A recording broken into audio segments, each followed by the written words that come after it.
Lexus NX 350. Yan, good ang dashboard, walang ilaw, walang error, wala po masira. Okay na. Alam po. Bakit ganyan? Possible ma'am, sira po yung bushing niya. Okay, ayan o. Uy, grabe o. Tanggal ng kalimutaw niya. Sak talaga. Sak talaga. Ayun o. Alog o. Testing na natin tong Lexus NX ay no. Kanina may sound siya, tunog. Ngayon wala na. Sabi.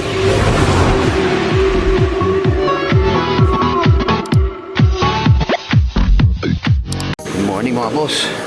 Lexus NX 350. Yan, good ang dashboard, walang ilaw, walang error, wala po masira. Okay na. Alam po. Bakit ganyan? Possible ma'am, sira po yung bushing niya.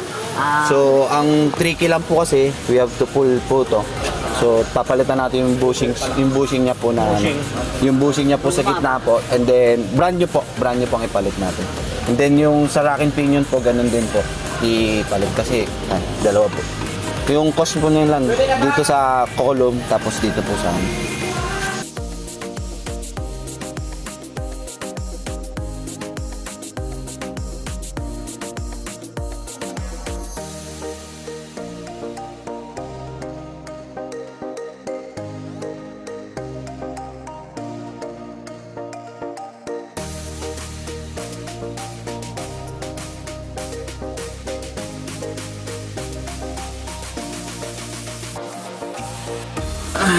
yan, rack and pinion, tanggal natin.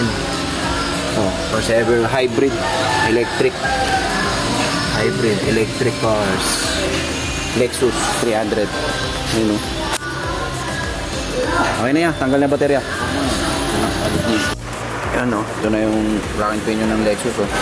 Pinakatay na ni Gerard. Pagka natin ang bushing yan mga boss. Ayun o. Alog o.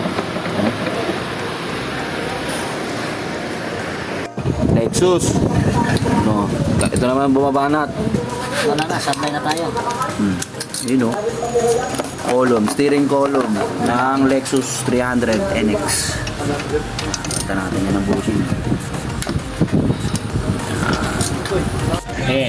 Okay, ayan o. Uy, grabe o. Tanggal ng kalimutaw niya. Sak talaga. Sak talaga ang maluluwa.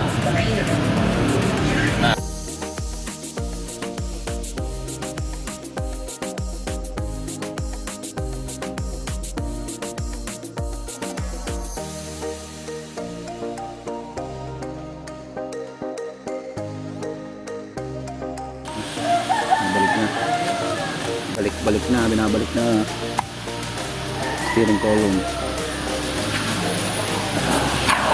Tapos rack and pinion yan. Binabalik na kala yung rack and pinion. Testing na natin tong Lexus NX ay no. Kanina may sound siya, tunog. Ngayon wala na. Sa video, durog-durog yung bushing niya. Pelta natin, steering column. Check na natin. Load test? Load test na.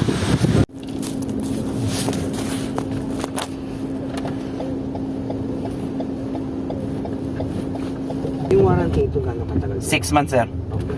Ayan. Hindi ba 6 years? Pwede, sir. Huwag gamitin. Kanina meron eh. Ngayon wala na. Sa bushing talaga, sir. Normally, yan talaga yung ano. Anong year model to, sir? 14. 2014.